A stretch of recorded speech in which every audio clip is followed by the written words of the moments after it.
Hello and welcome to the Exam Hall. This is the podcast where I sit down with a guest and answer questions from what is known as the hardest exam in the world, the All Souls College Oxford Fellowship Exam. All Souls College Oxford is maybe the most prestigious academic institution in the world. Applicants must sit a grueling process of 4 3-hour exams for the chance to receive one of 2 possible fellowships. 2 specialist papers and 2 general papers, which is where we will be drawing our questions from. Now, to be eligible to apply for All Souls, you must already hold a degree from Oxford or be currently studying at postgraduate there. However, here at the Exam Hall, we have no eligibility criteria. We have no gatekeeping. Everyone is welcome, whether you are an astrophysicist working at NASA or whether you are Bob's uncle. I really lost it there, didn't I? I really lost it. Basically, everyone's welcome. That's what I'm trying to say. My name is Cherry Eckel. I am an ex-education professional and soon-to-be university student, and I'm going to be your host if that's all right. If it's not all right, very sorry. You've got no choice in the matter. And I can't do this alone, so there's really nothing else for me to do. But welcome my guest for this episode, a brilliant poet, playwright, and dare I say, friend. I think you can say friend. Hello. Thanks for having me. Wait, what's your last name? Green. Green. Like the colour. I thought so. It's Lashay Green. Yay! But hello. Hello. Welcome. Why are you saying welcome to me? Welcome to the people listening. Welcome to the people listening. Hi. How are you doing? Yeah, I'm really good, thank you. Yeah, I'm good day. You can't see, but Lashay is wearing a gorgeous pink outfit and is looking like a Barbie girl in a Barbie world. Thank you. It's very on brand. Life in plastic is fantastic. It really is. It really, really is. And really, I'm just everything. You're just Ken, you know? Actually, I'm not just Ken. I'm Alan. Okay. Oh, Alan. There's only one Alan. There's only one I'll go with Alan. that. Yeah. Do you know what? Good on Alan. Yeah. Good for Alan. Good for Alan. Lashay. Yes. Welcome to the Exam Hall. Thank you. Tell me, what qualifications do you have to be sitting here today? Tell me a bit about yourself. I've recently graduated from my 22nd year of 22nd. Would you say you graduated from your 23rd year of life? How old are you now? 23. So you've had 23 years. You're in your 24th now. Right. I just recently graduated to my 23rd year of life. Well done. Thank you. It was a long, treacherous road. And really, I'm just like a person who sees things, and I feel like I'm opinionated. I'm qualified to sit here and be here, but also I actually do have I have a degree. You do have a degree? I do have a degree in English literature and creative writing. So sometimes it may not seem like it, but I'm a little bit knowledgeable. You're knowledgeable. I've got the info. Got the facts. Can I ask what do they call, like 2, 1, 3? What are those called? Like grades? If grades feels wrong. I think it's what the hell are they called? Graduation. I don't know what they're called, but I got a first class. I got a first class degree. Wow, I come know. on. All of a sudden, her eyes have just widened. I'm like, okay, great. She knows what she's talking about. No, yeah. Actually, that sounds so bad. I don't think I've actually said that out loud before. Like, yeah, I have a first class degree in English literature and creative writing. I'm not surprised. Thank you. I'm not surprised. So yeah, I'm qualified. I'm here. Qualified here. You've recently started working as a creative learning officer. Creative learning. ATG, which is the Ambassadors Theatre Group, and they host a lot of like the West End venues. So like your Wicked and your Streetcar Named Desire. Oh, I know. Paul Mescal. I know. I'm swooning. I've literally been telling people like, if I'm eating my lunch and he walks past me, what am I gonna do? What do you do?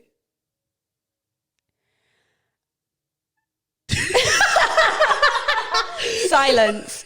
I just love how you was really thinking of what to do. I was really like, I don't know. Seriously? If I was eating a sandwich and Paul Mescal walked past, This is an underwhelming answer. I think I would carry on eating, but then like send a message to everyone I know being like, Paul mezcal, Just sandwich. They'll be like, you ate him? Yes, I ate. But yeah, so that's my thing. So yeah, it's kind of just bringing theatre to different groups of people, whether it's young people, old people, just kind of different social groups in our society in London. Amazing. Yeah.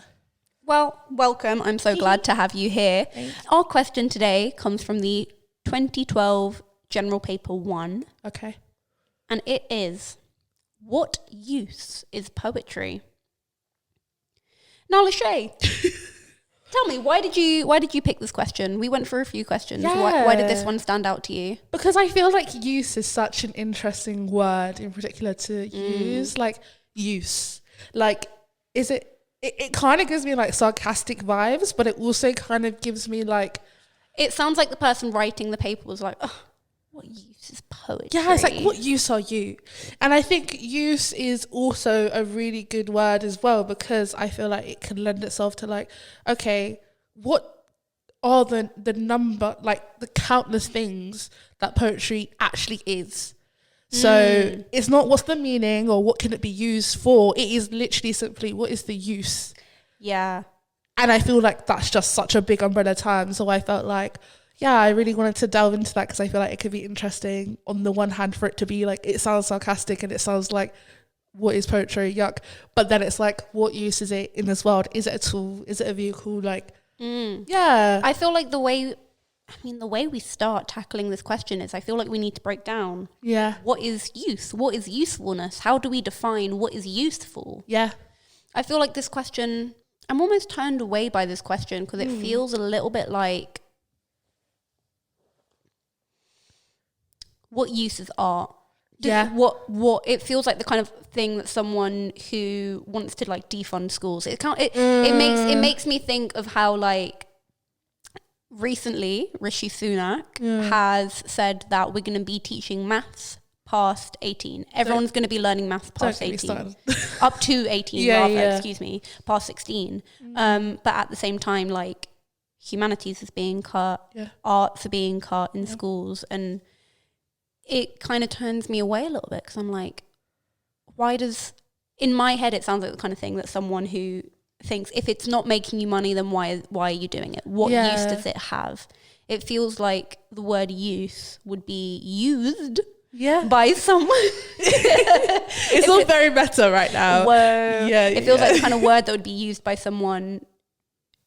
The first place my head goes to is material use. When we talk about something being useful, we are talking about tools. We are talking about money. We are talking about like doctors and teachers who are contributing to society in very like direct ways. Doctors are making people better. Teachers are teaching children how to be people in the world, and it almost feels like an oxymoron to poetry. Yeah. How should we go about defining usefulness? I guess just like the general term, like I think you've kind of already started to explain it, but I think it's that thing like maybe I've shot myself in the foot with this question because I feel like it's so broad. Yeah. But okay, let's scrape it. Let's scrape it back. Okay. And let's just do like the surface level. What is use? How would you use it in a sentence? Wow. I've just used it. Do you get it? Wow. I am a poet. Do you know what I mean? No, I'm joking. But like, how would you use in a sentence? It's what use is poetry? It's a noun. Yeah. Right? Yeah. Don't look at me. Girl, you have a first. I haven't been yet. I did give a disclaimer. Like, it may not seem like it, but I did. I didn't cheat. I didn't do nothing crazy to get it. Shocked. Rescind that first right now. University of Winchester, listen up. Take it back. Take it back. Oh. Take back the degree. Ooh. Burn it. Rip it up. Please don't. I still owe loads of money. Use. Something that makes life easier. Yeah. Something that contributes positively, something that...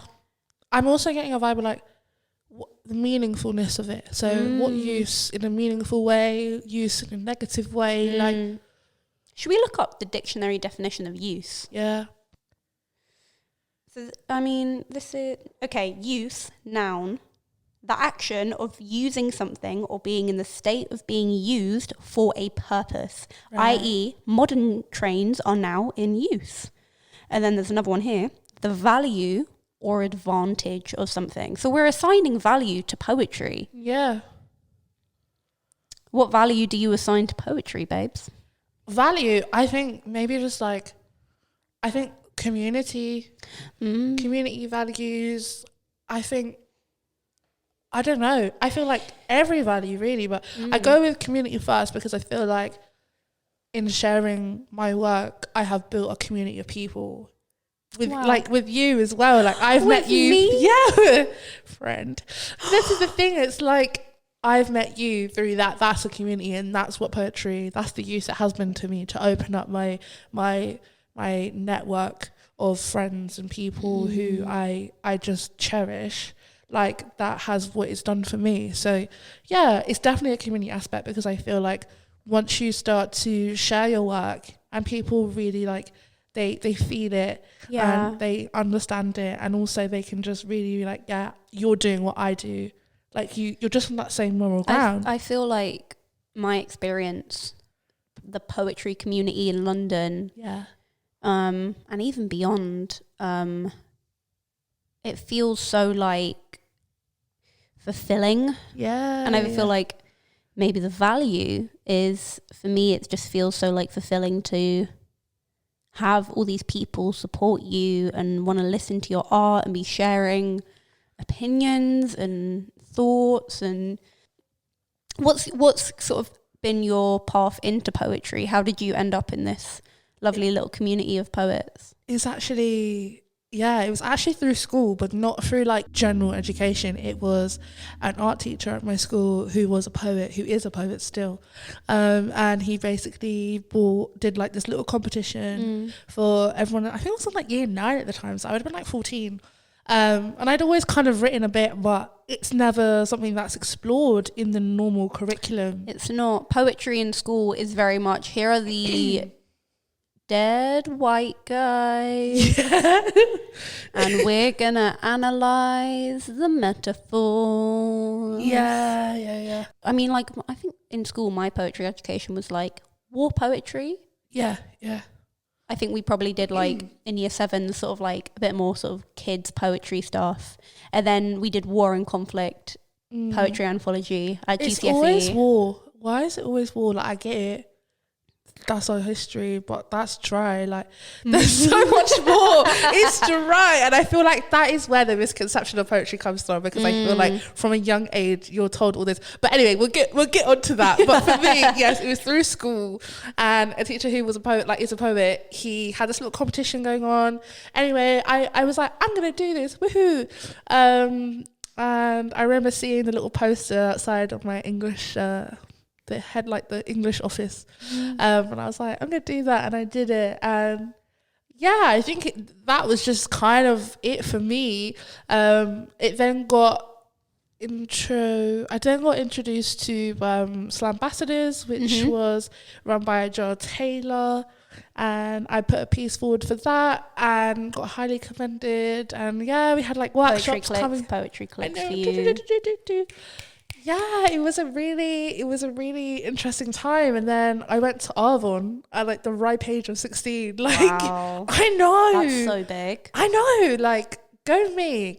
So Arvon, number one, you met our very good friend Eileen through Arvon. Yeah. Tell the people at home who don't know what Arvon is. Educate them. So Arvon is a writing retreat. Which is open to kind of all ages of writers, all levels of writers. And it's always kind of a really nice rural area that you go to and you stay in a house. So I went to Lumbank, I think, which was in Yorkshire.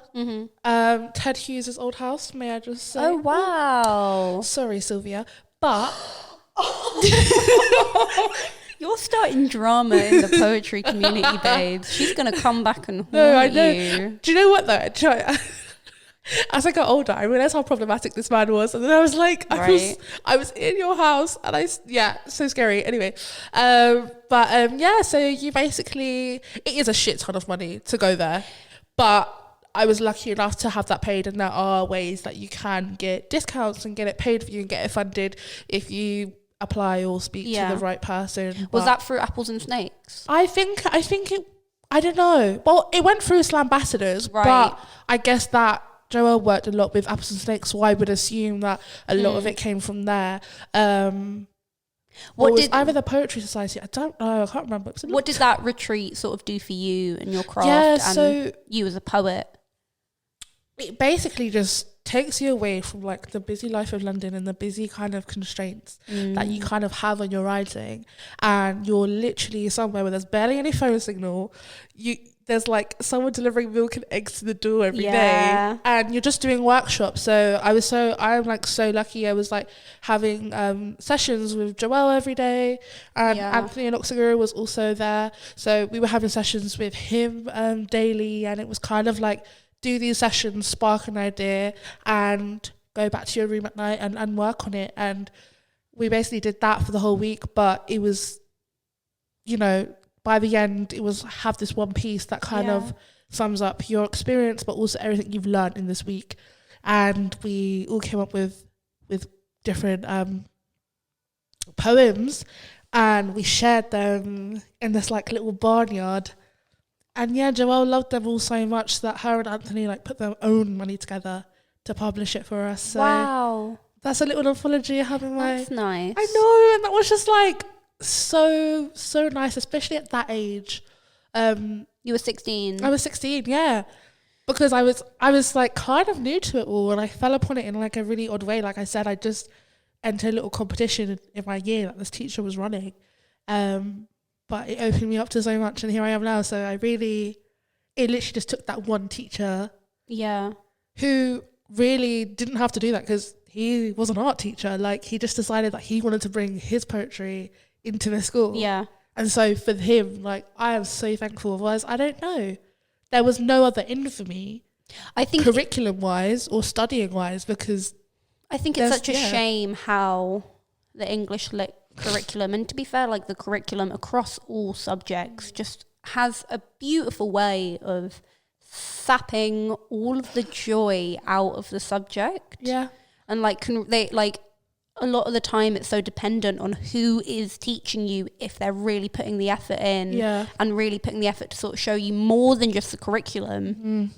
But then also sometimes it's like, girl, if we've got our GCSEs, we don't have time to be showing you the joy and the beauty that poetry can bring to your life. We need to make sure that you know how to write a paragraph. We need to make sure you know how to tick these boxes. I think it's such a shame how prescriptive the curriculum is. Definitely. What I love about poetry is it's so open and free, And I think that's one thing like that was in my head all day, like when you asked me like let's do this, and I'm thinking about it, and I was like, it's just that like it's such a constraint, and that's one thing where I loved going to university to study it, because that freedom is there. Like you're still following a curriculum, you're still following like a module, but like that high school, primary school introduction to what English is as a topic is just so far from the reality of it. But that's the only space they have for it. So it's like, it's that or nothing. Yeah. And you got to take it where you can. But I just feel like then it then creates that misconception that like for the question, what use is poetry? I could ask someone, they'd be like, it has no use because I don't really, it's all about the war. Because that's maybe it's all they know, like the war poems and stuff like that. We're not particularly being shown in school. I know when I was working in a school, I worked with a really lovely teacher. I had a year 8 class with her who really worked to show the girls poems that were relevant to their life and did speak to their experience. And it was really gorgeous to see. And in the end, like, they were all sort of based around like language and stuff like that. And all the girls in the end had to write a poem themed around my tongue. And I went to a very multicultural school, so a lot of girls were speaking about the second languages and what it meant to them to have a second language. And a lot of girls who weren't speaking second languages were sort of talking about like the way they communicate and stuff like that. And it was a very personal project. And I mean, that was so lovely to see someone really encouraging poetry in young people through the curriculum. But that is, I don't know I wonder if that's quite an exceptional experience. Yeah. Because the Charge of the Light Brigade, while technically it's a very intricate poem and, you know, you can spend a lot of time analysing it, and I'm sure, you know, it's very relevant to the sort of historical event it's speaking about. What relevance does it have to, you know, the girls' school that I went to in Southwest London? Yeah. It is, you know, I almost feel bad saying that, because it is important to see history and 100%, but also sometimes I think, you know, that has no relevance to my day-to-day life, to the day-to-day life of the kids in my class. Yeah.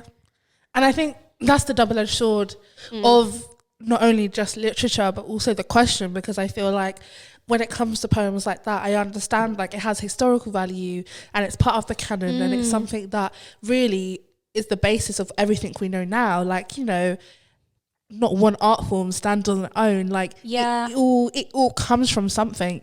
So the poetry that we perform and the poetry we write, it comes from something. So it's a way, like, okay, you have to appreciate the old works, but also I think it's okay in saying that I can appreciate that, but it's just not for me, and I don't feel like it speaks to my art. I don't think poems like that and like the canon with a capital C is really the best way to introduce people to art and poetry, because it's like, it just has no relevance to us. But you know, it's hard to say, because like, it is the canon and it is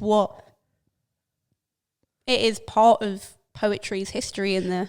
But even the canon itself, like, I've studied English, you're about to go and study English, so you will see what it's like. But I feel like for me, I didn't actually read anything that spoke to me as an individual with my life experiences until the end of my second year, going into my third year. Wow.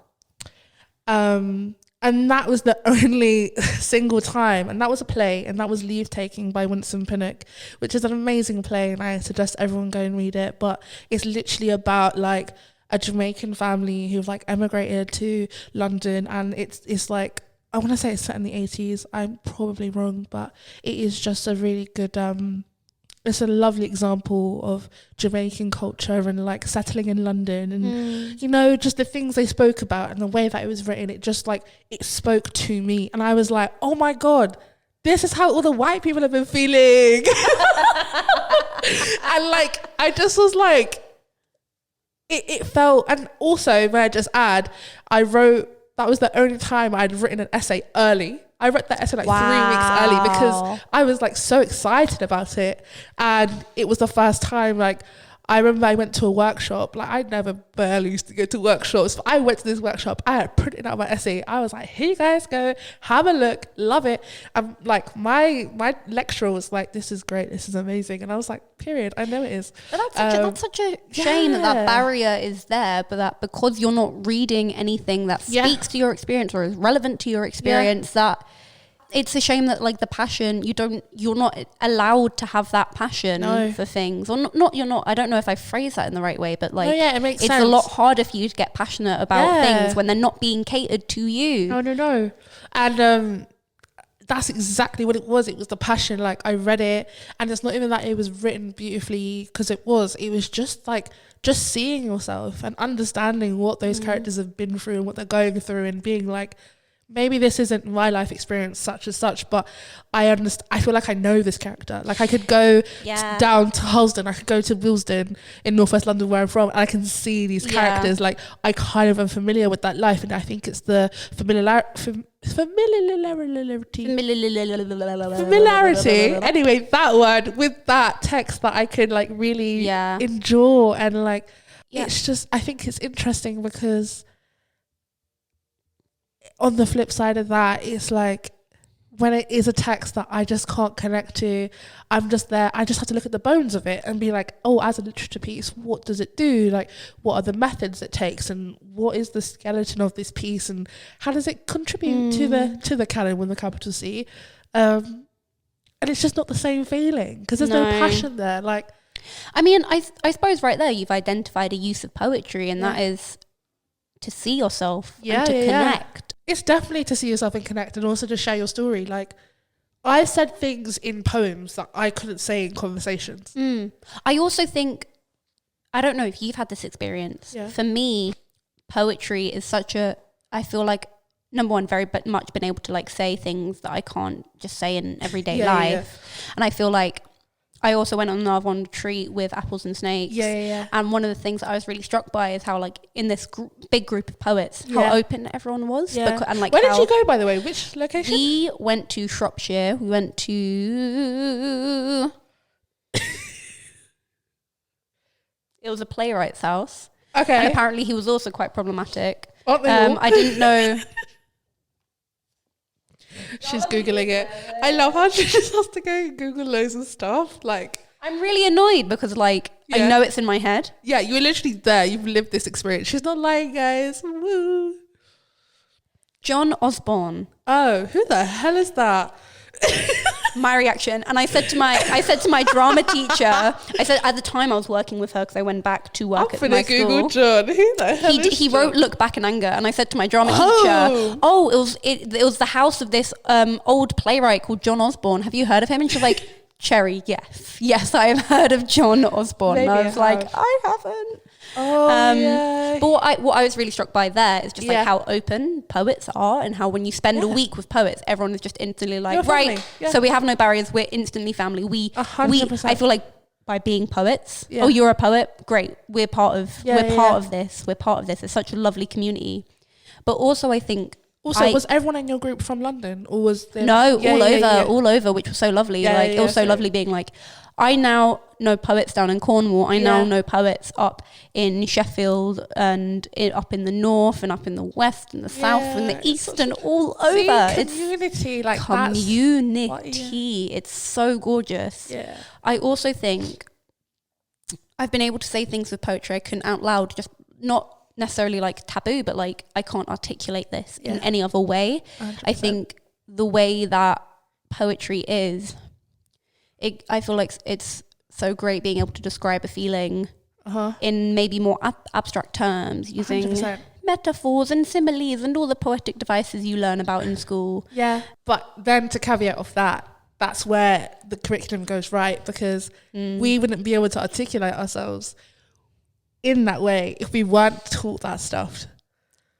As dry and like annoying as it gets, but like it's like we are given, we're given like, I don't know, we're given like the needle and the thread, and they're like, go and sew me a whole duvet. So it's like, go and sew the whole duvet right now, and I'm not giving you any instructions, but I'm giving you a roll of thread and a little needle, and go ahead. So it's like, They give you the first crumb. They give you the crumbs. They don't even give you like a little template. But they I feel off. like for me, I feel like my poetry is very self-taught, and it's been learned through experience and like experiencing other poets. And, and I feel like later on in my journey as a poet, or like after I wrote a poem, I'm able to look back and go, oh, I was using this technique or that technique. Like I feel like the way I write poetry, at least, is pretty instinctual. Yeah, I completely agree. Is that a word? Yeah, that is a word. Look at me knowing words. It's very much based on instinct, and I'll be like, a lot of the time I'll know the shape of a poem and I know the way it needs to sound, but I won't quite know the words to make it sound like that yet. That's interesting. And then and to me it's like a puzzle when I'm like, oh, I know it needs to sound like da da da da da da da da da da. Yeah. And I feel like poetry, like music, I do think there is an instinct of like, it's quite a musical way of writing, and I feel like this feels right. Like that's Yeah. a lot of time when I'm writing a poem, it's like, this feels right, and I don't know why, because I don't quite. I mean, like, I did poetry at school, but very much I'm like, I don't know what technique it is until maybe looking back a bit later. I have my friend Mavish, who was the first guest on this show. She was the last episode. She edits a lot of my poems, and very often she'll be like, "Oh, that's a stunning Volta. I really love this. I really love the." I'm trying to think of another technique. I really love the. I am big pentameter. And the beat and the tempo, and I was like, I did that. Sure. Yeah. I'll very often she'll read it and I'll be like, yes, I definitely meant to do that. Like I don't go into a poem being like, I want to use a demodecative rhythm. I want to use a triplet flow, or I want to use. I very often go into it being like, I have a feeling. Yeah. And I'm going to try and articulate it. Yeah, 100%. Like, I don't ever feel like I need to write couplets or quatrains or... That's what I was thinking of when I don't need... I can identify those things, no problem. Hello, degree, first class, woo. But I don't sit there and be like, I'm going to write a poem about love, and I actually want it to be the shape of a C, and it's going to be split into 4 parts, and actually it's going to sound like a heartbeat. Like, I don't sit there and do that. No. Like, I have, like, maybe it's a phrase sometimes that I have, you know, and I'm like, I'm just going to build upon that. And then, you know, it comes naturally, instinctively, like you said, like, it's just there. It's a different kind of methodical writing, like different from methodical writing, I feel like. But then I wonder, like, with these old canon people, were they doing the same thing and it just turned out like that? Or we taught them as if they were very intentional. And I also sometimes I look at, like, Shakespeare and, you know, all these romantic poets and, like, William Blake. Oh, I do like William, you know. I do. William's bro. William was doing his thing. You know what? London by William Blake. Yes. Stunning. Yes. London. Gorgeous. And do you know what? Like, I wander through each charted street where the charted Thames does flow. Yeah. And mark upon each face I meet. Yeah. Go. Marks of weakness. Marks of woe. I'm sorry, go. what? And then also Ozymandias. Yeah. What's his poem about the orphan children walking through the street on the parade, but it's actually really dark because about I'm gonna do some research. Is that not London? Is it?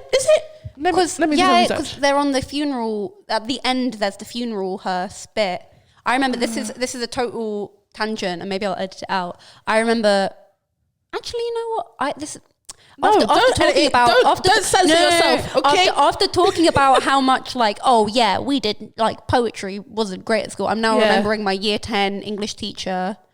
Who was absolutely stunning, and I remember, like, really being excited to do poetry with her. But I think she was just such a lovely woman, and that class felt like a real community. And I remember, like, at lunchtime we had to, like, our homework was to, like, make some annotations on London. Yeah. And I remember my friends being like, "Oh, they're talking about, like, the blight and stuff like that. I bet that is about a woman who's been working as a sex worker, and then she's passing it on to her child, because it's talking about, like, the newborn's blight or something like that." And all my friends were like, "That's a stretch." And I remember being like, "It's not a stretch, I promise." And she was like, "Oh, has anyone got any thoughts or any comments on it? Has anyone, like, made any analysis?" I put my hand up. I said, "I do, miss." Yeah, go off. It's talking about STDs. And she went, "That's exactly right." And I remember turning around to my friend and being like, "A stretch? Really?" Stretch baby. towards correct, I think. Baby. I'm really trying to find this poem. Wait. No, yes it is. Here we go. Holy Thursday. Oh, I Holy read that Thursday, one. Songs of Experience. And Innocence and Experience. Oh, I love that. It's like side A, side B before vinyls existed. Like, go off, William. Yeah, so it's actually really interesting. So I did a little bit of Blake in because I did A levels as well. So I did English literature, sociology, psychology. So in my English, I actually hated my English A level. Oh, really? So people actually thought it was crazy when I was like, I hate my English A level, but I'm going to do English at uni. And people were like, "So why are you going to do it at uni?" But my thing was like, I hate that I don't have freedom here. I don't have freedom to do the English that I want to do. I very much felt that with A levels across all the subjects I did. Yeah, don't even. I think A levels should be banned. I haven't been to university yet, so I can't say that. From what I've been told about people who go to university after A levels, I've been told by multiple people A levels were harder because you're doing like the same-ish workload in a shorter time, and you're doing it 3 times over. There's no support there either for the students. Like, I didn't actually realise until about a year or two after. I'm not even a year or two. I want to say like 2-3 years. Like very recently, I was like, oh wait, I was depressed. Like I was going through my A levels. That's not funny. No, it's fine. We can laugh. That's no, we funny. can laugh. That's fine. No, but it's that realization where it's like depression. Little pills to make me feel happy again. But this is. Yum yum yum. I feel like this could be a bit. We could go on for ages, but I need to. We need to stop. Dead it. But this is the thing. It's just like there's no support there. You want me to do all this stuff. It's so intense, and you're just like, oh, by the way, can I have you remember all of these names of all of these people who did all of these things? And then go and write a personal statement. And also, if you don't actually do this mock, then your predicted grades are going to be awful and you're not going to get anywhere in life because you suck. So I was just like, oh. And I isolated myself from a lot of friends and a lot of... I don't know... When I look back to that time and who that person was, that 16 to 18-year-old, I don't know who she was. And I lost a lot of friends and I changed a lot because I think I was just trying to understand what the hell was going on. It's like prison. Like it was like a prison. Literally, it was like a prison, but you have to do this work and you have to do great. Yeah. And I feel like all of that pressure is just not fit for someone who's just come out of GCSEs, because I feel like there's no gap there. I feel like the education system and the exam system that is in this country is not really conducive to how learning actually works. And also people learn differently. Like we learn, I feel like GCSEs and A levels are really, you're being taught how to pass the exam. Yeah. The way I did my GCSEs, I would memorize analysis. Yeah. I focused on like, okay, what do I need to do to pass this exam? Instead of being like trying to really understand the text and the this and then that. I would try and understand the text. For me, I mean, I tried. But I think definitely I started off being like, I want to understand this poem and this book and this political event that I'm doing in history and, this play that I'm doing in drama and this... like this earthquake and its social ramifications in geography. But at the end of the day, in my final year, when I was doing all that damn revision, it came down to, right, I'm not trying to be knowledgeable anymore. I need to like find the formula to write the question that's going to get me the most marks. Yeah. And that's not what it should be, especially when it comes to something like English. It sucks all the fun I know, but this is the thing, like, especially when it comes to something like English, like, for example, we had a big poetry module, but what actually I took away from that was, like, I needed to learn about 60 poems, and what am I don't even know which one they're going to choose. So I've now taken away all of that lovely knowledge and all of that, like, the joy it's been sucked away, because all I'm really trying to remember is how am I going to answer this question so that, I don't know, Susan in Milton Keynes, who's just marking A-level papers to get a bit of extra dosh over the summer, is going to be like, yeah, this is great. And it's just such a mad concept. Like, when you break it down like that, you're like, what? Like, you're taking these things, like, I remember, like, I had to learn the rhyme of the Ancient Mariner, like, all the pages, by the way, all the pages, just in case it came up. Just in case.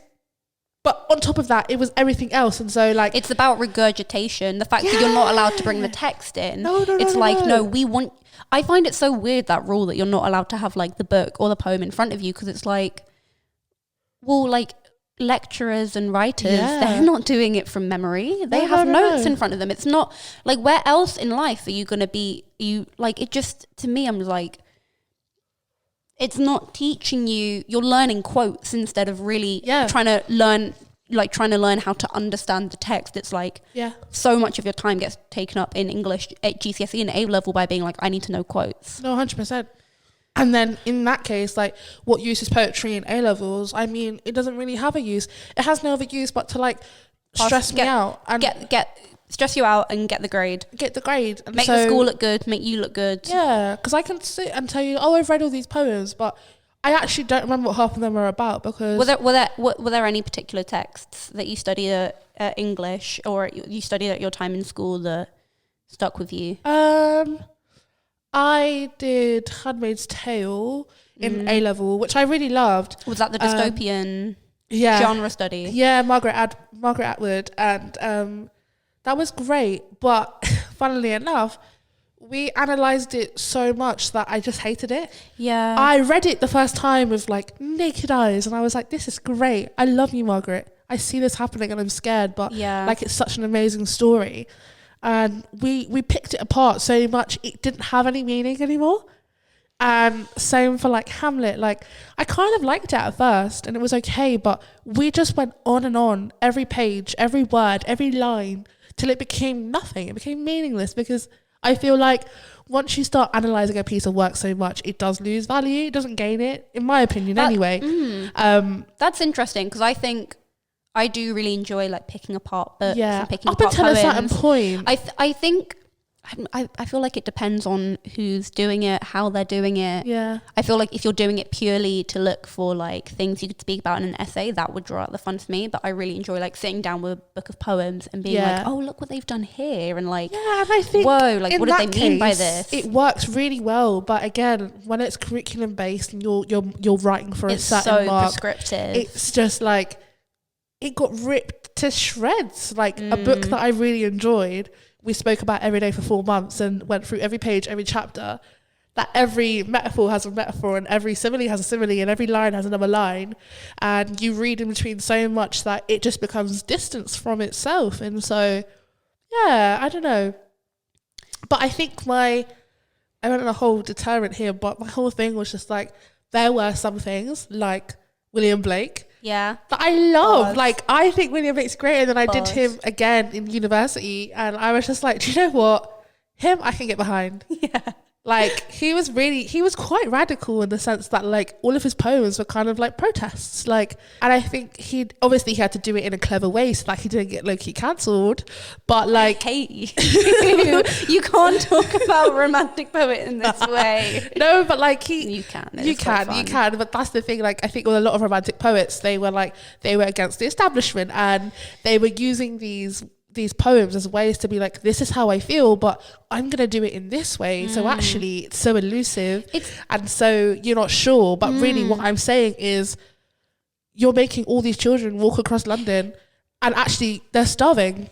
And it's interesting how like what you're saying, like William Blake was very much like anti-establishment, but now is kind of like part of the canon. That's really interesting. But I think it's because it's done in such a smart way. Yeah. And in that way, what use is poetry? It's a political tool. It's a subversion to like kind of like put your thoughts and your beliefs and do it in a way that people are like, this is great. And really they don't have a clue, but you're really saying, fuck the church, or like you're all wrong, or do you know what I mean? Like that, I think poetry just has a very long history as a political tool and as a tool for activism and for good. Would you consider yourself a political poet? I love when I get asked this question. I always used to be like, no, I hate politics, I'm not political. And then I got older, like this is when I started when I was like 15, whatever. And then I think I've said it before, but like the personal is political and all my poetry is personal. So of course it's political, and I feel like for me, as a young black woman from a working class background, like how could I not be political? Like I have to speak up for my experiences and what I've been through.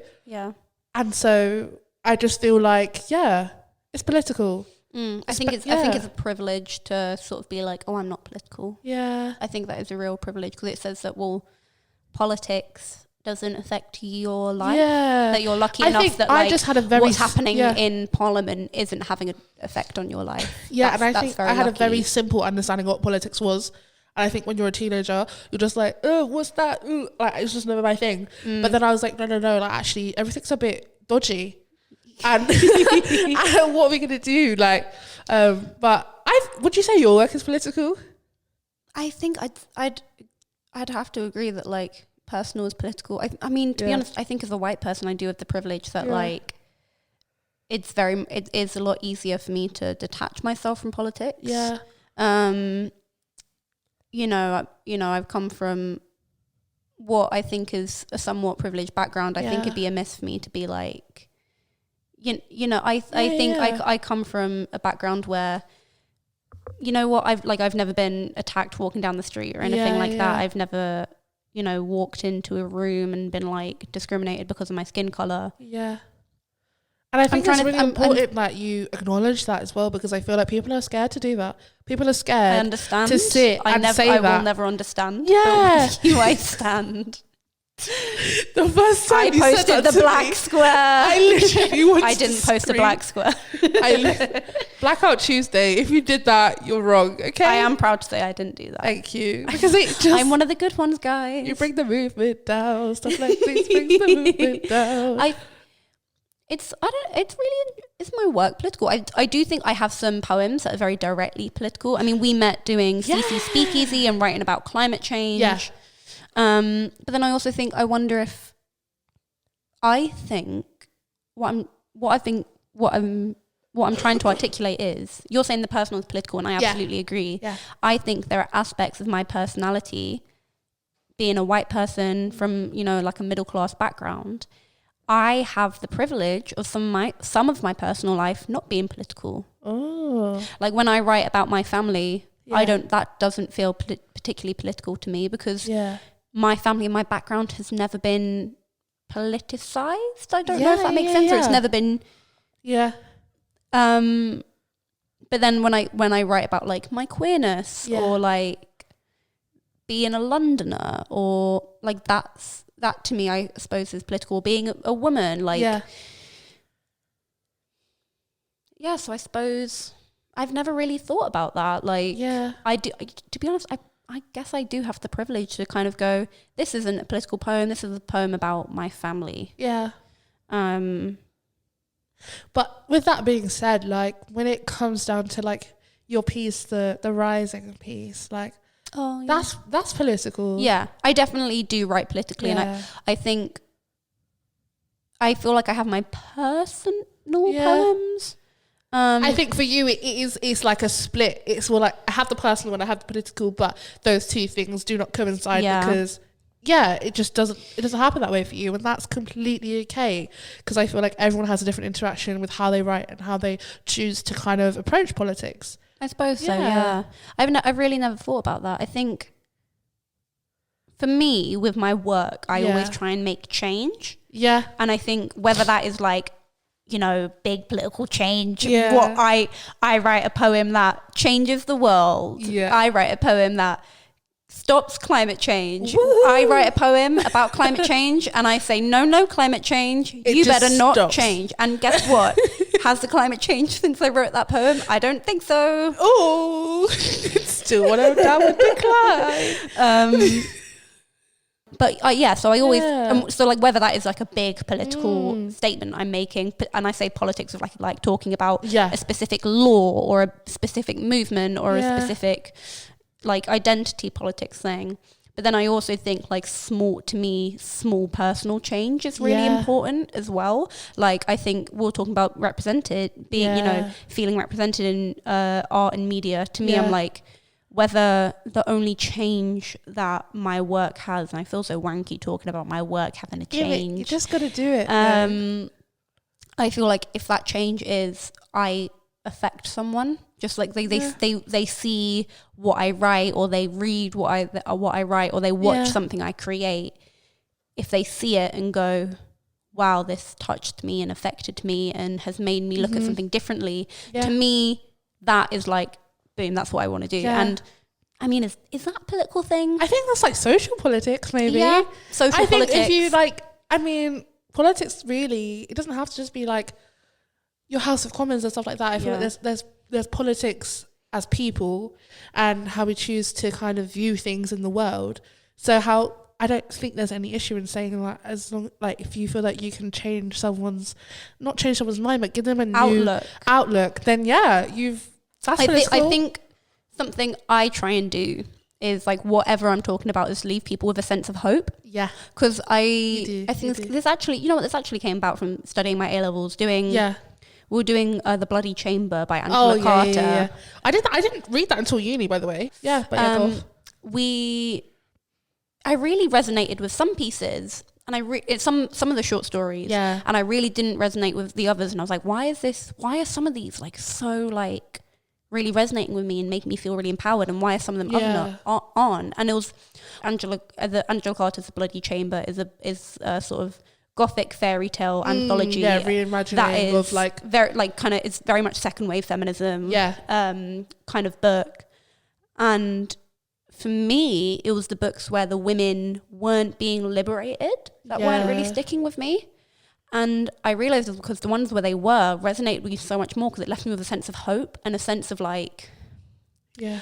I'm not a fan of work where it's talking about, like, whatever it's talking about is like, everything is horrible and dark and it will never change. Yeah, I'm like, what's and the use? You're just going to I hate when any creative medium or any book or anything makes you feel like I am insignificant and I can't change anything. No, I love work that makes what I want to read and what I want to create and what I want to consume is the kind of work that makes me want to get up and do something, whether that is just gives you that advocate spark, or I always describe it as like electricity, like work that makes you feel electrified. And to me, like that is something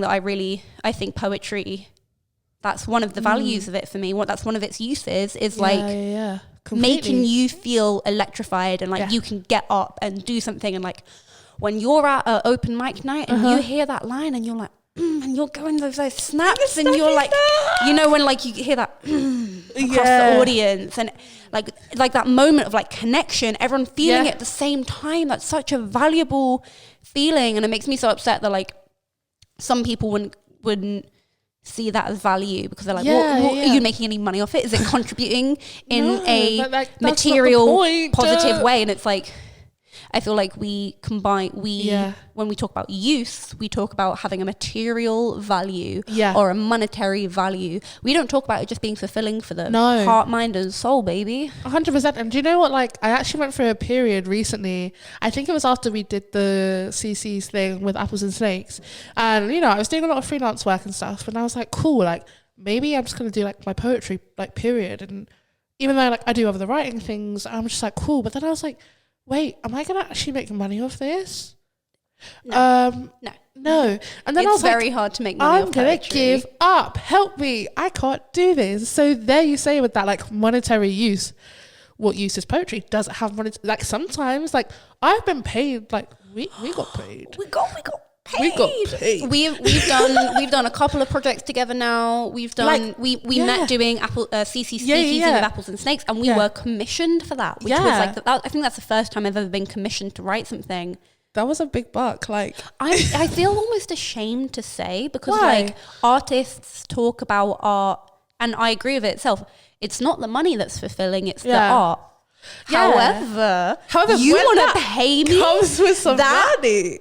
Oh my God, that is such a what's the word, like affirming. It is affirming, but also I feel like, of course, like you're literally, I feel like poetry is so I don't know about you, but have you ever like just wrote a piece and been like, oh my God, I've just bared so much of myself and so much of my mind to this performance or this thing that someone wants me to perform for them. Like, of course, I deserve a bit of coin in return, because I'm being so vulnerable and I'm giving myself over the same way like a singer would, the same way that a writer of a novel would. Like, you're giving over so much of yourself. Like, of course, I want a few coins. In the world that we live in, money really, I mean, that's how very often we're assigning value to things, whether you think that is how it should work or not. So when you do get paid, it does feel quite nice, doesn't on the flip side, I've done a lot of stuff for free because I love it.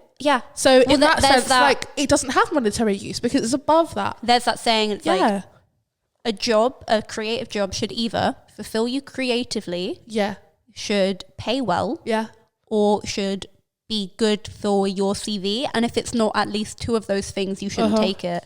And I think that is true. Like, for me, I've done a lot of projects where I ain't been paid anything. If anything, I'm the one giving up my time and money for it. I'm just like putting my coins together just to get on TFL. Like, oh my God. TFL is expensive. This is an absolute tangent. It's actually expensive. When it's like 1 o'clock in the morning and like it is the contact list gives you how much has come out your account that day. And it's like, how did I spend 30 quid on TFL? Nah. It's actually rude. And it always comes out at like 3 in the morning. Right? Like I'll be like on TikTok and I'll be doing my life. TFL. £9.50, and I'm thinking all I did was go to Tottenham Court Road, like £9.50. You're actually robbing me, but that's besides the point here. But yeah, like you do have to sacrifice a lot when you do those free projects. But at the same time, like I appreciate those free projects because I know that person would pay me if they could. Yeah. Or I know I'm doing it for a good cause, or I know I'm doing it because it's nice to have an outlet and a platform. Yeah, you just want to share your shit. Like that's all you want to do. Yeah. So in that sense, it's like the use is like it's charitable. It's kind of like it's something that you can. It's a gift that you can lend to people. That is such a nice thing to say. Thank you. That's such a lovely idea. Like poetry is a gift. 100% it is. And especially when you were saying like it's kind of like an intuitive thing where you can just put it out. Like not many people can do that.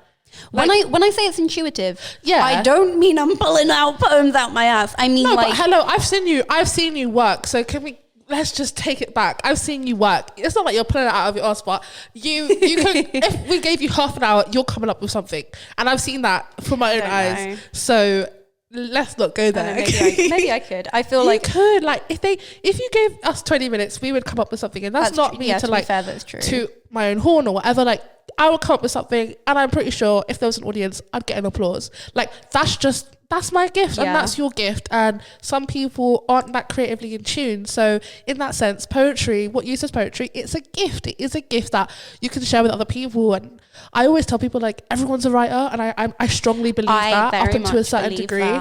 I very much believe that. So it's like giving that gift over and actually sharing that. Like it's community, it's sharing, and I feel like you can just reach so many people because again, people feel like poetry is this weird old white man war thing because of the curriculum.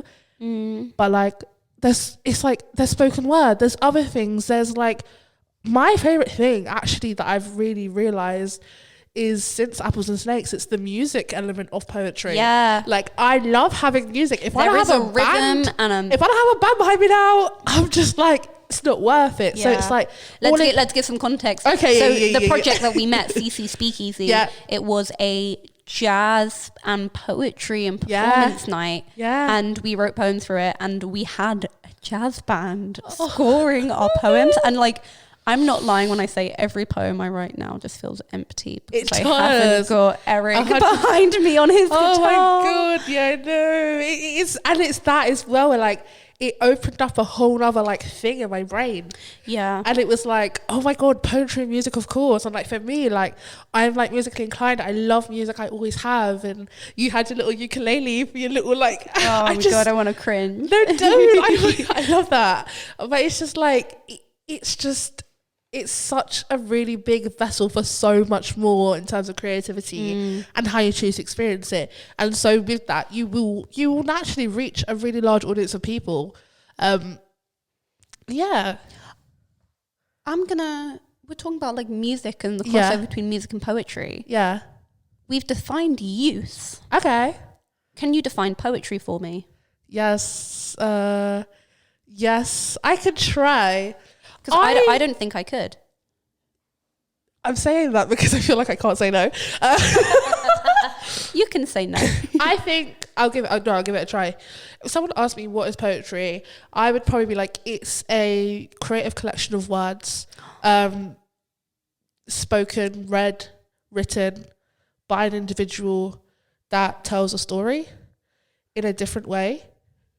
Does that make sense? That's a lovely way of putting it. That is very true. Because I like the idea of it's a creative collection of words. I like that. I think poetry is so hard to define, especially because there's so much crossover. When is it a rap? When is it a poem? Yeah. When is it a song? When is it a poem? When is it a novel? When is it a poem? Like, how do we... I think because poetry is so open and free and subjective, it's really hard to define and pin down. But I feel like at its simplest, I would say it's that. Yeah. Because it's a creative collection of words. You read, you speak it, you write. Some people don't ever perform. They're just page poets. And some people do page to stage and stage to page, and, you know, vice versa. And I think it's completely malleable, and it can be changed and adapted to who and what. And but also with that, I think poetry is stood the test of time. I think it's spoken word is how you know, back in the cave days when we were all running around naked in caves and capitalism didn't exist. I feel that, you know, I actually storytelling and art started with people sat around a campfire telling story, folk tales, passing it on. There weren't paper or pens, no ballpoints here, baby. No moleskin notebooks. No moleskin. You had, you told stories through spoken word and stories were passed down through telling them, and by having rhythm and rhymes and having sort of poetic techniques. That's probably how people were how people were memorizing them, because if it's a lot harder to like memorize a chapter from a book, but you add a rhythm and you add a rhyme, and suddenly it's a lot easier. Yeah, it is. Yeah, definitely, I agree. Yeah. Poetry, man. Oh, what a thing. Poetry. And it is so hard to describe and define and kind of box in. That's kind of what I love about it, though. That's the thing. Like, it is so many things. And the use is that it's undefinable. That's the use. Yeah. The use that is an undefinable source of writing and literature. So therefore it's for everyone. Like, I think that's why this question is so interesting, because poetry is such a free, open, fluid form of storytelling and art and expression, that by saying what is its use, define it, what is it good for. And I think that's why I kind of wanted to do this one, because I knew it would be broad enough that we could like speak about so many different things. But I think we can have a good old bitch. Yeah, love that. Good old gossip. Good old tea break. But I think as well, like it's a learning mechanism, and I think it's not just like, not talking in a school sense. I say learning mechanism, and like exactly you learn about yourself, you learn about the world, you learn about experiences. Like, I've read poems about things I will never experience and never understand. I've read poems about death, about life, about giving birth, about being a man, about being a gay man, being a gay woman, being non-binary, being so many different things, literally being anything. So that in itself is a learning mechanism. I think poetry has such a brilliant way of communicating that I genuinely don't think any other art form quite can. I think poetry is such a unique way of communicating something, and I feel like it really gets to, I feel like it's such a, poetry for me really cuts to the truth of life, and I don't know what it is. It's like air. I can't grab it. You know, it's so free and easy and artsy. And I think as well, going back to that creative collection of words, I think my thing that I always love so much about it is like, we all have the same dictionary, we all have the same palette of words, and we all know these words, right? Yep. But it's the fact that someone can take these everyday words and create such a beautiful mirage of a story that just blows my mind. It's like, you have chosen this word in this way. That's what poetry is. And this kind of mirage, baby. It's a mirage, baby. There we go. That like, is what poetry is. It is. And that's the use. The use is that, like, it is a use, if that makes sense. The use that is a use of, and we can list it all day, every day, for weeks and for months, because it is just so broad. And so I feel like them having that on that exam is actually a catch-22, because it's like, what could you not say? Yeah. How long? it feels like use and how much paper do I got? You know, how much time do I got to write it? Like, well, if we're talking about the All Souls, you get 3 hours. Okay. To write 3 essays. So it's an hour per question. Yeah, which is insane. That is not enough time. I know. What the flip? Poetry, man. Oh, I love it. I love you. It's so good. What do you feel like has been your biggest influence as a poet? I think my biggest influence as a poet has just been, I want to say music. And that was before I knew that the music thing could be incorporated. But I've loved just lyricism. I've loved lyricism since I was young, and my mum would play loads of different, like, you know, like Nas and Tupac and like Wu-Tang. So like I grew up with those kind of, that is poetry to me, by the way. Like that's poetry over beat. Like people were like, oh, it's rap, it's hip hop, it's whatever. And I'm like, that's poetry. Yeah. And just listening to those things and listening to music and to songs. And yeah, I think that's been the biggest influence for me. But it also like reading books, not just poetry, reading different stories and learning different words. I've always just loved learning words like synonyms and stuff. Like I read the thesaurus when I was like young. Like I'm just imagining like baby you. Do you want to go out and play Lashay? Do you want to read the go and meet your friends?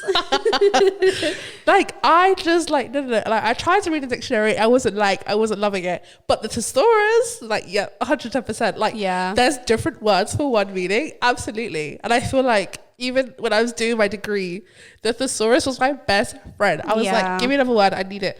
There's something really gorgeous that there is a million ways to say one thing, and that's what that feels very much like conducive to poetry. Like, so how many poems are there about love? I will never tire of them. I myself keep just writing poems about love. I love love. I love love. I love love.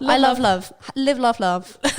Live love. Slay. But like there are so many different ways to say and express one thing. Yeah. But I think as well, like a big inspiration is also just being around other writers and having that community and that network.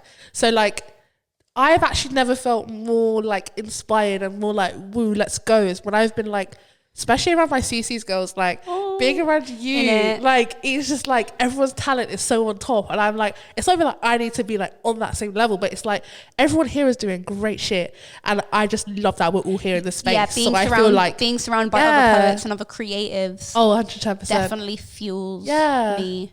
And is that? Would you say that's your inspiration as well? I think so. I think my inspiration. I think number one is just like, it sounds so dumb, but life is my inspiration. Just like a lot of my work is very much like, I'm feeling this today.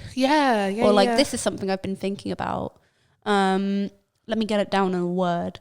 Or like I've gone to I wrote a poem like after I went to the beach and like and I was just like, I was just struck by this lovely day I had at the beach. And like that sounds so like no, it doesn't, because it's you use it as a sentimental thing to kind of mark history. Like that's how it's being used for years and years, for the war, for this happening. We were complaining about the old white guys and their war poems, but it poetry is a way to tell history and remind people. Yeah, and it's sentiment as well. Yeah.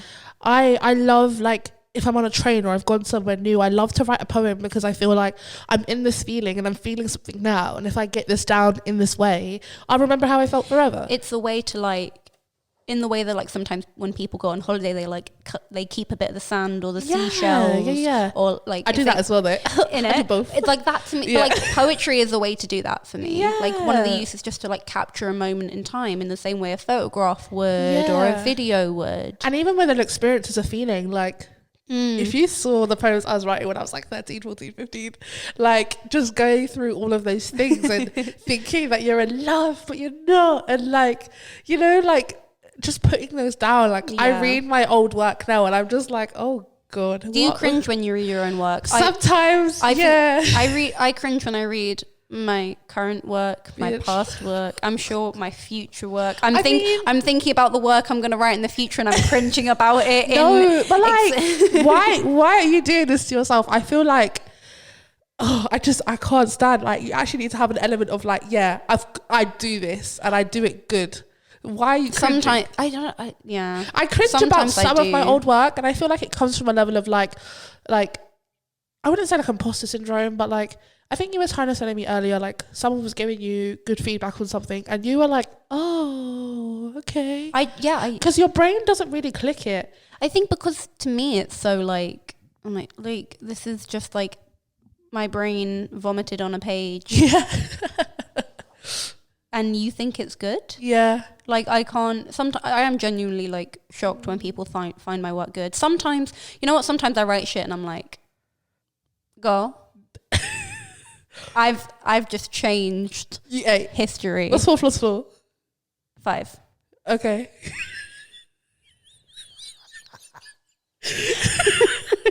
No, it's 8. It's 8. You 8. No, I said what's 4 plus 4? You were going to say 8, and I was going to say what's the opposite of up, and you were going to say down. 8 down, and you ruined it. This is why you don't do podcasts with white people. I'm joking. I love how I can say that to you and you're not going to cry. Guys, I'm just joking. I'm an ally. I'm literally white as well, kind of like you. Thanks, Janet. Love you. No, but come on. But anyway, you 8. Sorry. I'm sorry. Am I going to get cancelled? Yes, cancel her. No, don't, please. I think a lot of the time when I'm like, people are surprised when I say to them, I'm really insecure about my work. And I think it's because I've learned that you have just got to present a front.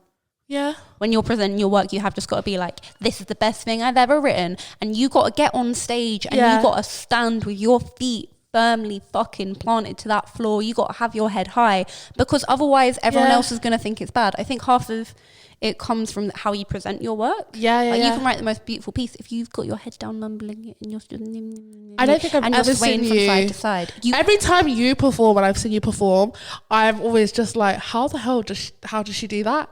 Like, you get on there and you own that space. Lying. But you're a good liar. The boy's a liar. The boy's a liar.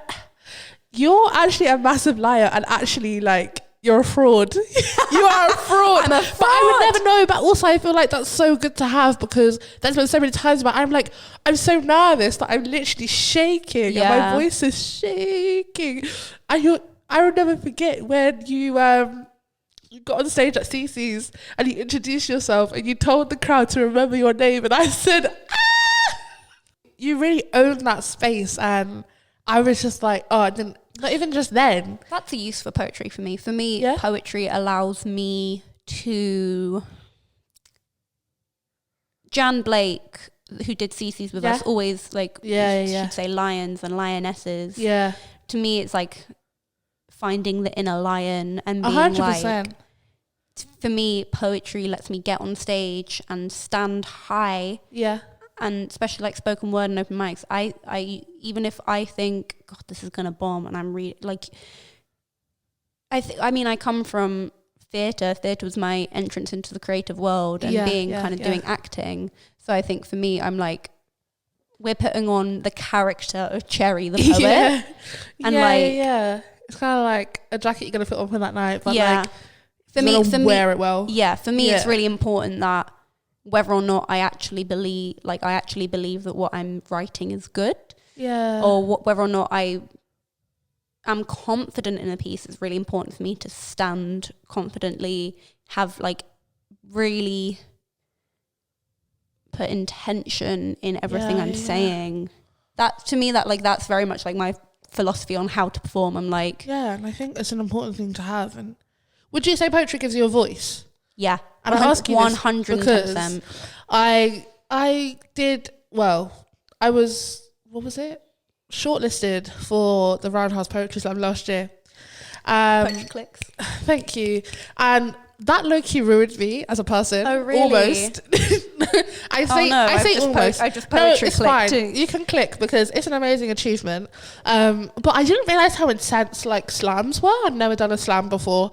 But it's like, it kind of felt like being back at school, but like poetry school. And in a sense where like, you don't know what they're looking for. They're looking for something, and you need to answer this question right, but you don't really know what that person's going to think and feel. So it kind of was like that. And it was an amazing experience. And I met some really talented people. And I think poets in London right now are really doing it for the scene and really doing it for the community. And so there are so many exciting poets honestly, out there. so I was really grateful to be in that space. And I didn't win the heat or anything, and that's fine. Boo. But I was really not fine. Oh, I know. You should have won the whole thing. But I think what really kind of got me down for a really long time is one of the judges asked me afterwards, like they were giving feedback, and I asked them, and I was like, what was the thing? And they're like, oh, we marked you high for the second one, and blah, blah, blah. And I was like, cool. But then he asked me, what do you like about yourself as a writer? And I said, plain and simple, because it gives me a voice. And he basically was just like, oh, no, come on. Come on, you gotta say something better. And I thought, side eye, why can't I just say it gives me a voice? Like, for me as a person, if it like ain't I said broke, to you, don't fix it. It's not like, exactly, I don't have to fix it. And like I said to you before, the personal for me is political. So how can that not give me my voice to then kind of convey that and share that? And I think saying it gives me a voice is completely broad. I'm not just saying it gives me a voice because I feel like it's the I'm best a really way to shy sum it person. Like, that was just my thing. And he's even made a further comment that I need to be more bougie with what I read. And it just, like, I literally didn't write for months. I didn't write for months because I thought, well, first class degree, I've done English, I've read your canon, I've read your dead white poets, I've done all that. I can tell you that I can talk about William Blake if I want to. Like, I've read that stuff. What does that even mean? What does that mean? And I'm like, I'm telling you, it gives me a voice, and you don't want me to say that. What do you want me to say? Like, I don't have to sit there and give you this whole, like, oh, poetry for me has built the blocks to my life, and it's the foundations and the cement to the person you see before you. And actually, no, I don't need to say that. Yeah. Because it is simple. It gives me a voice. Yeah. Like I said to you before in the beginning of this episode, like, I've said stuff in my poems that I will not say. I could probably say now, like, because I've had that kind of therapy session with my poetry. Like, do you know what I mean? Where, like, another use of poetry. Yeah, that therapy. It's therapy. Therapy. And it's free. No waiting lists. No NHS. Yeah, I love your NHS, but anyway. The mental health services. They are trying. They are trying their best. But God, it's not the topic of today's episode. I'm not getting into that. Anyway, I'm not getting into that minefield. Do you know what? Thank you, NHS. Thank you for my CBT. It didn't work, but thank you. Thank you to the NHS. Yeah. No, thank you to the people who aren't funding it. Yeah, boo. Boo them. Boo, man. We've just solved the national health crisis in this country. I know. Shit. Where have we been this whole time? Go, where's Rishi? Get him in here. We need to Rishi. we need to tell him some stuff. But Poetry anyway, in your voice. Poetry in my voice, and it's just like, yeah, I've been able to say things. So, like, why is that not enough? Like, why can't what's the use of poetry? It's a voice of some sort. It's a way to cement your voice, I feel. Yeah. It's a way to Yeah. Poetry, and I think art and creativity in general is just like it is your voice. It's your voice. It's how you communicate your truth. Yeah. It's literally like, it's a communication tool. It's your truth. And I feel like I shouldn't have been, I got myself down about that for so long, and I questioned my craft because I was like, well, but it has given me a voice, and it's gotten me actually into a lot of spaces where I've been like, before CCs, I hadn't performed since I was 16. Wow. And at one CCs, that was 2021. So I was like, yeah, I was 21. I hadn't been on stage in 4 years. Like, it gave me that voice. And then since then, everything kind of became a catalyst into like open mics and other performances and, you know, jaw dance and all that other stuff. Like, it was a voice for me. I'm going to expand upon. Yeah. Poetry is my voice. Slay. It's my voice, and it's my microphone. Period. It's my way of articulating myself. It's my voice. It's also a way of me spreading my voice and my worldview, and for me it's how I amplify my voice. Yes. And actually that reminds me of my little tattoo. What? My tattoo says, "You are the page, the ink, the poem." Oh baby! Oh my god! Holy shit! Cherry is currently losing her shit. That's it. Baby, that's it. You are the page, the ink, and the damn poem. Period. And so if it's not your voice, like, who are you? Who are you? Like, Who are you? Who are you? Who are you? Who are you? Who are you? How did you get here? What the fuck are you doing here? No, but this is the thing. Like, and I have that. So basically, you can't see because it's a podcast, but it's tattooed on my right kind of forearm. Yeah. Kind of like facing me. Just quite small, quite dainty, but like I got that because I realized like poetry means so much to me. Like it's really made me come into myself, grow as a person, and just writing in general has just allowed me. I am the page, I am the ink, I am the poem, like, you know, personified. It's all, like, it's poetry is all encapsulated. 100%. That's me as a woman. I am poetry. The way that I do my hair is poetry. The way that I decide to put makeup on is poetry. Spoken word snaps. Thank you. For you.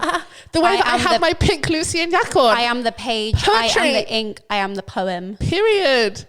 And like that's enough. And that is simple. And I feel like sometimes in the kind of the artistic world, you have to justify what it is and why you do it. But I don't think you should. So really, what use is poetry? Do we have to justify it?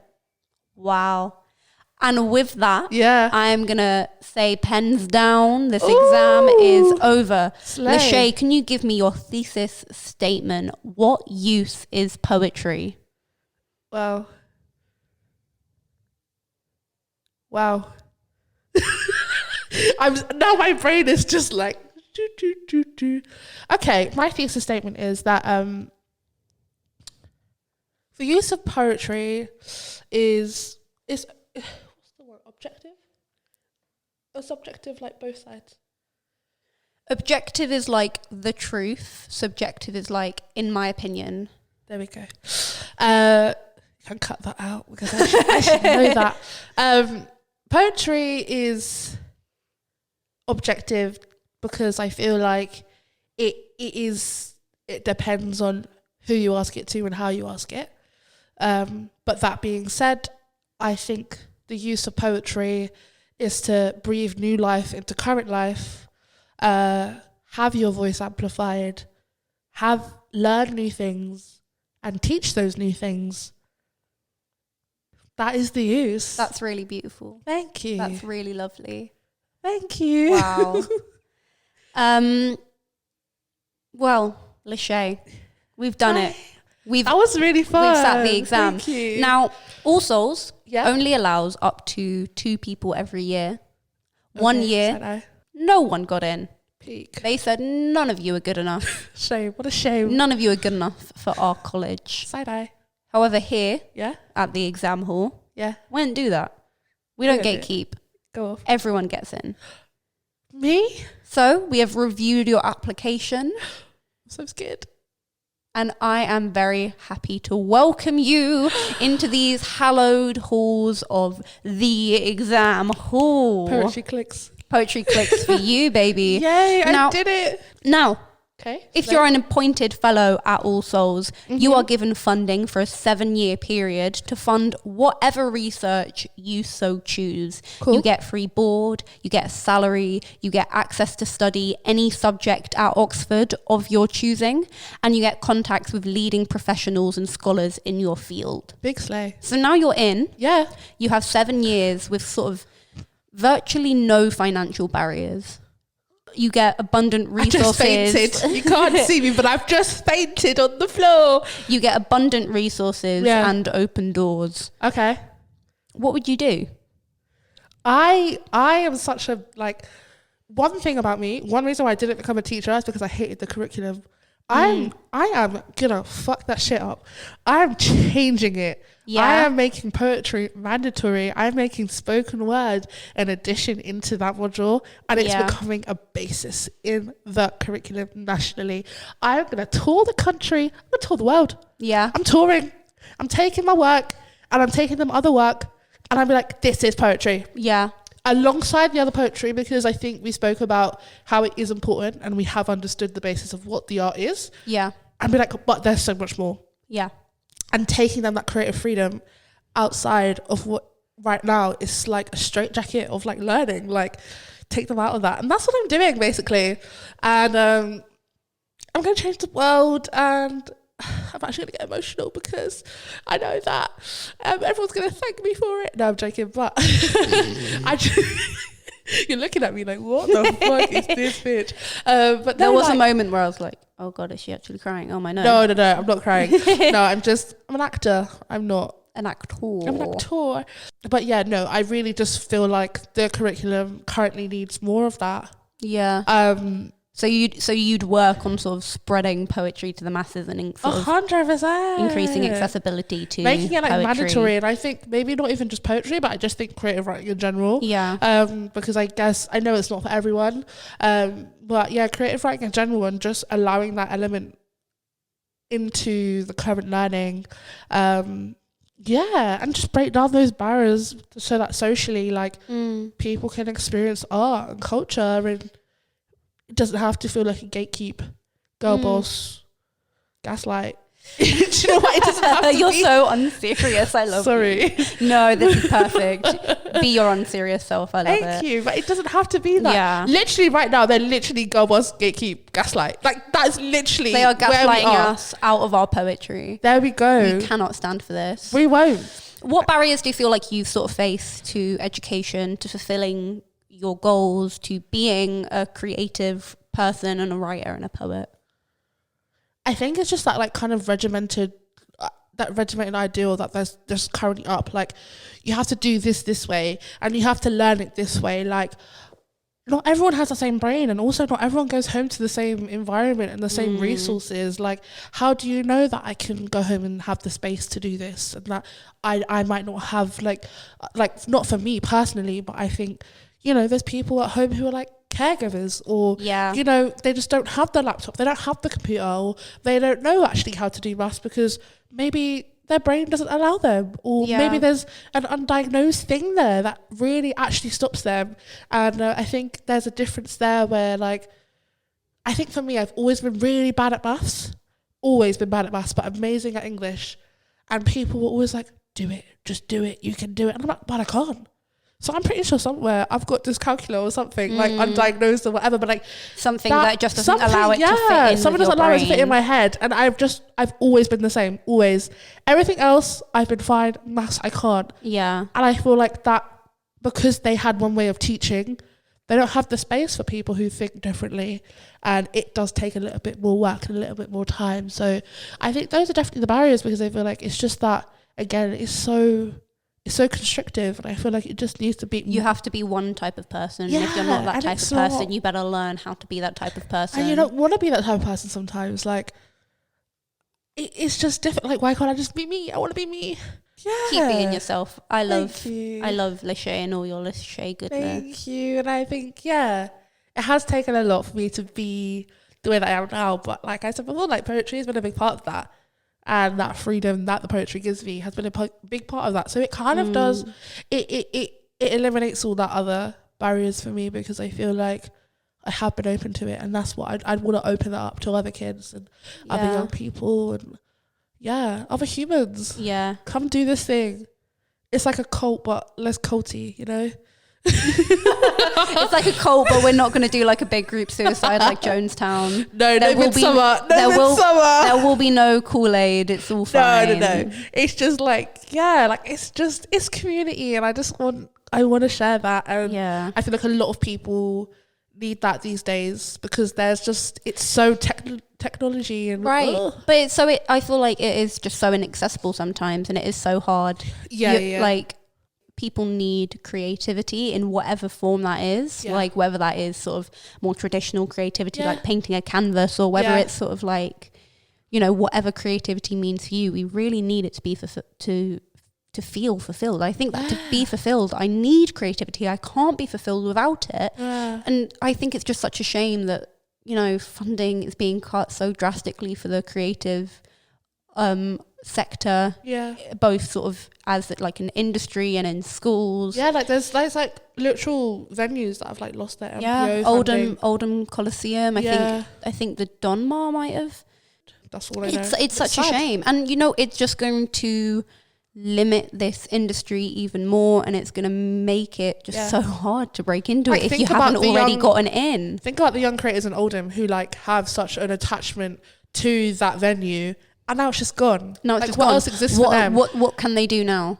Park bench, cider, lovely. Like, do you know what I mean? Like, there's not that outlet now, and I feel like creativity and having that creative freedom really helps with just really figuring out who you are. I mean, you were saying earlier how the reason you got into it was because someone kind of pulled you into it. They took the time out of their schedule and out of really to spread it, out of their own love for it, to share it with others. And I mean, like, I got into it sort of through a similar way, through like a sort of participation. I was telling you about it earlier. Participation, community, opportunity with the Young Vic, and it's such a shame that these schemes are being cut. Because I don't know if the Slambassadors even exist anymore, but that was literally poetry in schools. Like, that's what it was. Competitions with schools, young people.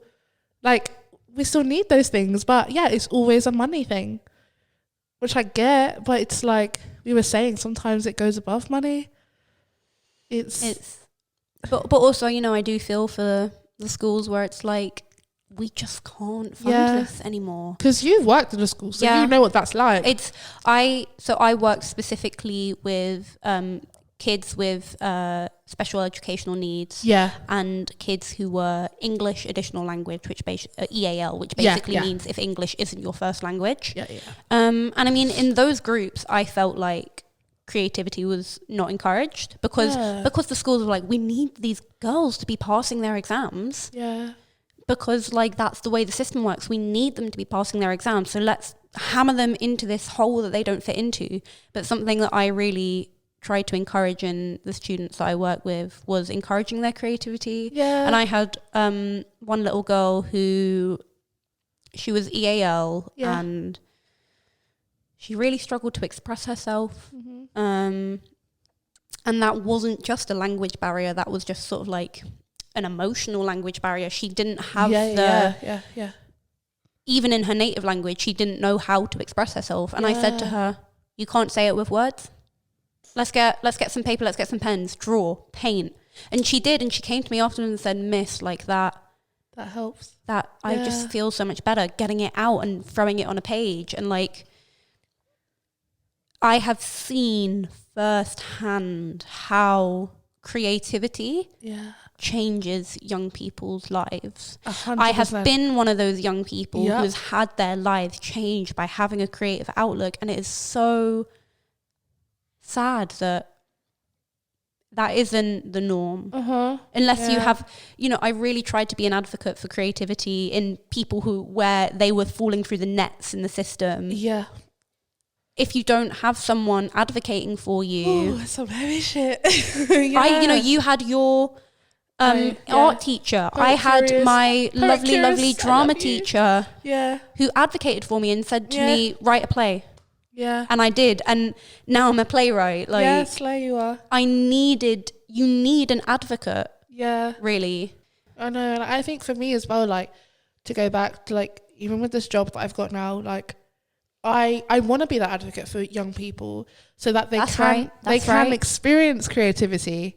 And I think especially like when I'm working in the West End, like, I'm going to start occupying spaces that I couldn't even afford before I got this job. Like, and that's a big part of it as well. But how do we then go into these institutions and just be like, come on, let's get real. Let's make this accessible. A wall is just a wall. Like, a building is just a building and a door is just a door. It doesn't mean that it's something that's impenetrable. Like, you can break through it. There's always another way around. There's a back alley, there's a side door, or I'm going to knock on that front door until you let me in. And so that's what this job is going to allow me to do. It's going to stand at the front door of these places, knock on it and be like, I deserve to be here. I am here, and let me share this with other people. And that's beautiful. That is so gorgeous. Thank you. Aww. Is that it? Yeah, I guess it is. Oh, good cry. Oh. Lashay, you've been an absolutely wonderful guest. This has been gorgeous. Before we say goodbye, is there anything you would like to promote or share? I kind of don't really have much going on right now. I'm writing my first play, although I say that with Soho Theatre, doing Soho Writers Lab. What an amazing achievement. Thank you. But anything that I do, I do. Oh, can you cut that out? No. I hate you. I actually hate you. Anyway, anything that I do will be on volume for you do. Anything that I make or create. Yeah, it'll be on my Instagram, which is Lashay Chelsea _ and I'm sure you'll plug me, Cherry. Put that in the little bio. Sure. Tag me. No, I will. Thank you. But yeah, it's I will so promote great. you until the rest of my life. Thank you. I got a special place in my heart for Cherry. I have. I don't have a place in my heart for you. You are my entire heart. Stop it right now. I will actually cry. I'll cry for real this time. I love you so much. And I love you too. Oh, guys. This is so lovely. I literally, like I said, I've only known you for like 2 years, and I can sit down and talk to you for like how long? I think we met in quite an intense time though. We met in 2021 when it was like it was only just, the world was only just opening up. Yeah. It was like, and I haven't been around people. Right. I was working in the school and I was like, all of my friends had gone off to university. I think we met at like just a very intense time. Yeah, we did. And God, that was our community. That was like, we needed each other. Community. We do. Oh. Right. Yeah. I do have to wrap this up. We can't keep speaking forever. Let's wrap it up. All right. Well, thank you. Thank you very much for listening to this episode of The Exam Hall. I was joined today by the lovely, the gorgeous, the stunning Lashay Green.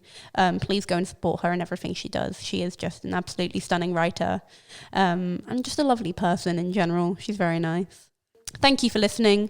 If you want to support The Exam Hall, you can find us on Instagram at The Exam Hall Pod. If you want to support me and see what I'm up to, you can find me at Cherry the Eckle on Instagram and Twitter, and just Cherry Eckle on YouTube. We are looking for people to join us on future episodes of The Exam Hall. So if you want to come and be a guest and talk to me about education and answer a question from the hardest exam in the world, come on down. If you're interested and you want to know more, you can find the information at The Exam Hall Pod. You can find the information on our Instagram page and our Twitter at The Exam Hall Pod, or you can click the link in the episode description, which will take you to an expression of interest form. Thank you very much. Have a lovely day.